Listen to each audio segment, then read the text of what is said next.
family held hostage by Taliban freed after 5 years. An American woman, her Canadian husband and their 3 children have been freed from captivity by Pakistani security forces, nearly 5 years after being taken hostage by the Taliban-affiliated Haqqani network in Afghanistan. The initial word came from a Pakistani army statement, and was confirmed by U.S. officials. The couple, American Caitlin Coleman, 31, and her Canadian husband, Joshua Boyle, 33, were kidnapped in 2012, while they were traveling as tourists in Afghanistan and were held in captivity since. Coleman was pregnant when she was kidnapped. The couple had 2 more children born in captivity. In a statement, the Pakistani army said U.S. intelligence agencies had been tracking the hostages and shared intelligence with Pakistan when the family was moved to the country. U.S. officials confirmed there was intelligence about their location in recent days that was shared with the Pakistanis. In the initial hours after their release, the family was still in Pakistan as arrangements were being made to return them to either the U.S. or Canada. The operation by Pakistani forces, based on actionable intelligence from U.S. authorities, was successful. All hostages were recovered safe and sound, and are being repatriated to the country of their origin, the statement said. The success underscores the importance of timely intelligence sharing, and Pakistan's continued commitment towards fighting this menace through cooperation between 2 forces against a common enemy. A senior U.S. official told that U.S. intelligence assets had detected and monitored the movement of vehicles that the U.S. assessed to contain the family. U.S. officials provided this new intelligence to the Pakistani authorities, and U.S. officials even began unilaterally discussing a possible U.S. staged rescue attempt. However, to the surprise of the U.S. government, the Pakistani authorities soon called back their U.S. counterparts, informing them that they had taken custody of all 5 family members. "That was a surprise to us," the official said. The U.S. does not know at this point what the Pakistanis might have said or did on the ground to get the family back. But the official added there is no evidence that any of the Haqqani members currently imprisoned by the government of Afghanistan have been released in a prisoner exchange. The U.S. is calling the Pakistani operation a transfer of custody, because of the circumstances of how it unfolded, the official said. National security analyst Peter Bergen spoke Thursday to Boyle's parents, Patrick and Linda Boyle, who have spoken to their son since his being freed from captivity. Patrick Boyle said that all of the recovered family members are okay. The parents also learned for the first time that they now have a granddaughter. The senior U.S. official said Joshua Boyle refused to board a U.S. military C-130 bound for the U.S. because he thinks he will face law enforcement and possible arrest, though there is no indication at this time that he will face arrest. The official said there are some questions surrounding his past. Boyle was previously married to the sister of Omar Khadr, a Canadian citizen who was imprisoned for 10 years at the U.S. detention facility in Guantanamo Bay, Cuba, after fighting U.S. troops in Afghanistan.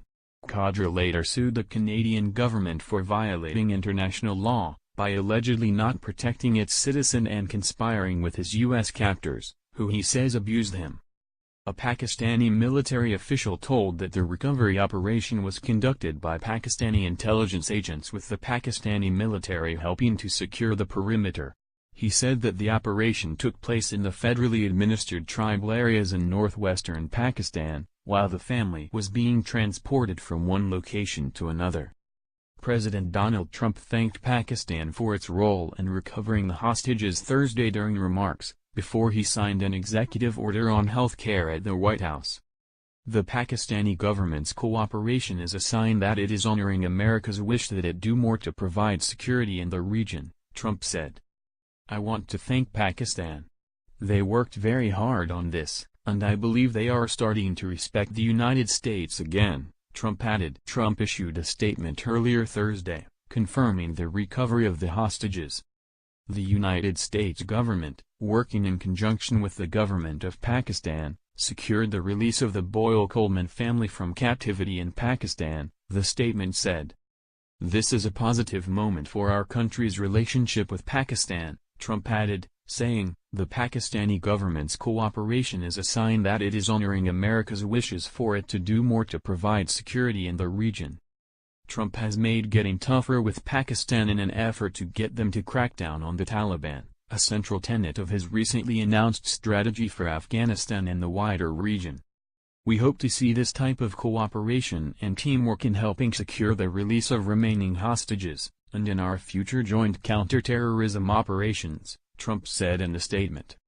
White House Press Secretary Sarah Sanders told reporters Thursday that the successful recovery of the family was what was being referenced Wednesday when Trump told a crowd in Pennsylvania that something happened today where a country that totally disrespected us called with some very, very important news. Trump did not disclose what country or any details involved but said, "One of my generals came in and they said, 'You know, I have to tell you, a year ago they would have never done that. This is a country that did not respect us, this is a country that respects us now. The world is starting to respect us again, believe me," Trump said, appearing to reference Pakistan, and that country's role in bringing about the recovery of the 4 hostages. U.S. intelligence officials believed the couple was being held by the Haqqani network, a branch of the Taliban believed to be responsible for some of the group's most violent and sophisticated attacks.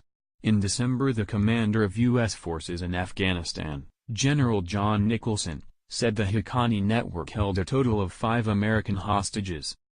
The Taliban released a proof-of-life video of Coleman, Boyle and their 2 children in December 2016, where Coleman addressed President Barack Obama and then President-elect Trump, saying the Taliban are not going to simply release our family easily, because it is correct.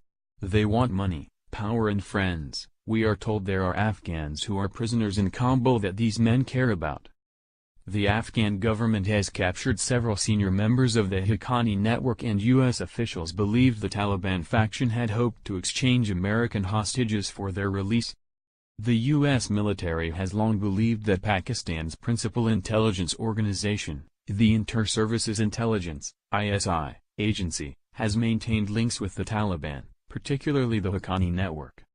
"I think it's clear to me that the IC has connections with terrorist groups, General." Trump has previously slammed Pakistan for not doing enough to combat terrorist groups like the Haqqani network. Trump has made getting tougher with Pakistan in an effort to get them to crack down on the Taliban, a central tenet of his recently announced strategy for Afghanistan and the wider region. "We can no longer be silent about Pakistan's safe havens for terrorist organizations, the Taliban, and other groups that pose a threat to the region and beyond," Trump said during his August speech announcing the new strategy. And while Trump labeled Pakistan a valued partner in the past, he also said the U.S. had been paying Pakistan billions and billions of dollars at the same time they are housing the very terrorists that we are fighting.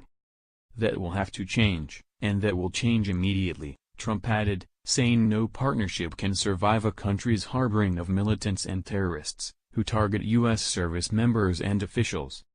Secretary of Defense James Mattis has already withheld millions in military funding from Pakistan due to the Pentagon's view that Islamabad has not taken sufficient action against the Haqqani network.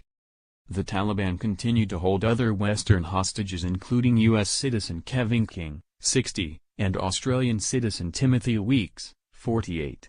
Both men were working as teachers at the American University of Afghanistan in Kabul, when they were forcibly kidnapped from a vehicle in August 2016. In September, 3 administration officials told CNN that U.S. Special Operations Forces from SEAL Team 6 attempted to rescue the 2 teachers shortly after they were kidnapped, but the captives were not at the location the U.S. forces raided.